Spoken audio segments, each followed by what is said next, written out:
So now we're going to go through our lumbar stabilization protocol. This is a series of exercises designed to target not only your back and your core, but the coordination between your back core and your lower body and upper body as well. The first exercise is called a dead bug exercise. It's pretty self-explanatory with the title because you'll see Dr. Sarah's going to put her arms in the air like she's a dead bug. You perform this exercise by dropping one arm back behind your head while simultaneously extending the other leg out in front of you. So you'll notice when her left leg straightens out, her right arm straightens out, and then vice versa, left arm and right leg.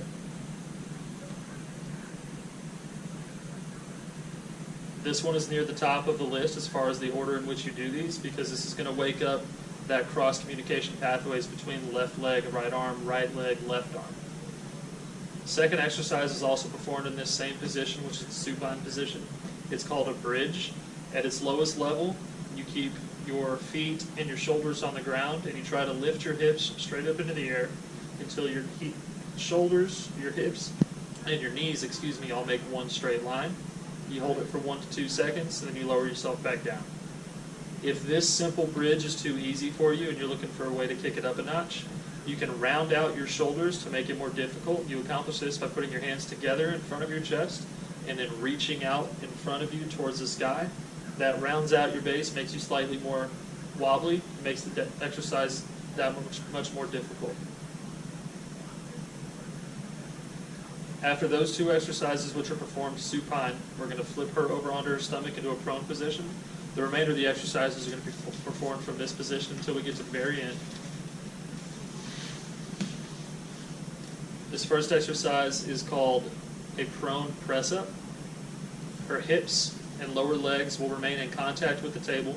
She'll have her hand underneath her shoulders as if she's going to do a push-up. And when she performs that push-up, she creates extension in her lower back. You hold again for 1 to 2 seconds, lower yourself back down, and we repeat this.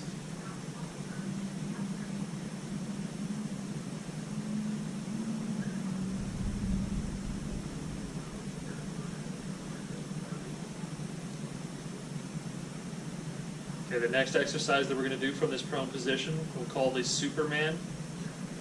It involves placing your arms out in front of you, and then what you'll do is you'll lift both legs and both arms off the table, hold for a second or two, and then lower yourself back down. The next exercise, it's very similar to the Superman. It's called the Swimmer. It's alternating arm and leg. So we'll do left leg with right arm, extend both of those, drop them back down, then left arm, right leg. And just alternate back and forth until you've done 10 on each leg.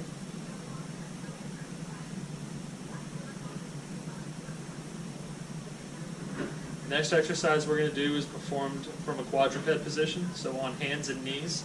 It's incredibly similar to the Swimmer. We call it a bird dog. You'll see why, because you're going to resemble a bird dog pointing at some prey. From this position, you extend, you guessed it, opposite arm and leg straight out in front of you. What you want to look for and try to notice is there any degree of rotation in the hips.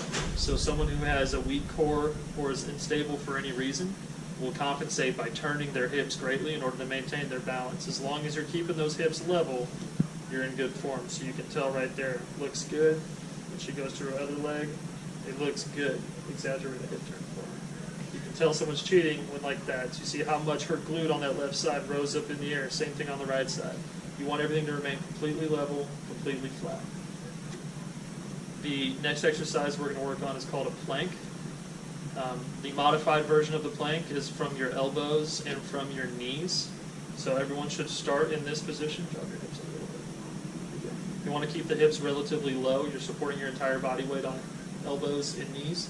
When you can work your way up to holding this position for 1 minute without stopping, then you want to upgrade to a full plank, which is on your elbows and on your toes. But again, everything is in a completely straight line.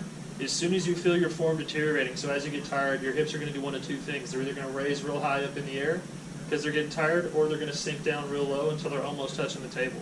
Go ahead and relax. When you feel yourself doing any of that, you're at the end of your limit. I want you to stop the repetition, figure out how long you were able to hold it, and then do it again until you've held it for a total of a minute. Again, your goal is to get up to holding this for an entire minute.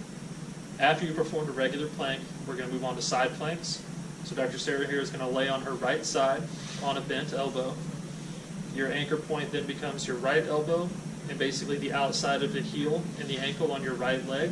You keep the body completely aligned, lift the hips up off the ground until, again, you're in straight posture.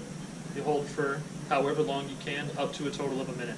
So if you start when you're doing these planks, relax. If you can hold them for 15 seconds, then you do 4 repetitions of 15-second holds. When you can get to 20 seconds, do 3 repetitions of 20-second holds, etc., until you can hold it for a minute total.